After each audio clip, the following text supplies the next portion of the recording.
So అది hero అవుతాడు అనగానే ఏం ఫీల్ అయ్యావు? వీడు హీరో ఏంటి అని ఫీల్ అయింది. అదే ఫీల్ అయ్యావు కదా. సడన్ అంటే క్రికెటర్ అవుతాడు అన్నదే ఎక్కువ ఉండింది. ఇక్కడే వైస్రాయ్ హోటల్లోనే మేము నీ షూటింగ్కి వచ్చి అవును ఇక్కడ అవును. సో రోజు మార్నింగ్ అప్పటికి ఇంకా ఇక్కడ షిఫ్ట్ అవ్వలేదు చెన్నై నుంచి. సో మార్నింగే లేచి హోటల్ నుంచే వాడు కిట్ బ్యాగ్ తీసుకొని cricket coaching Saint John's. So చాలా వరకు క్రికెటర్ అవుతాడు అని అనుకున్నాం. బట్ సడన్గా యాక్టర్ ఇంట్రెస్ట్ వచ్చింది. సో అదేం సర్ప్రైజ్ ఏం అవ్వలేదు కానీ బట్ అప్పటిదాకా డాన్స్ కానీ ఇవన్నీ అంత టాలెంట్ ఉందని మనకే తెలియలేదు.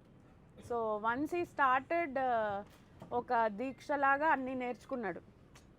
సో డాన్స్ కానీ ఏంటది fights Lawrence master. So Lawrence dance Palani master Pandian. So actually ఆది ఏంటంటే మా ఇంట్లో ఎక్కువ మాట్లాడు కానీ అన్ని సాధించి చూపిస్తూ ఉంటాడు అనమాట. సైలెంట్ కిల్లర్ ఉంటాడు.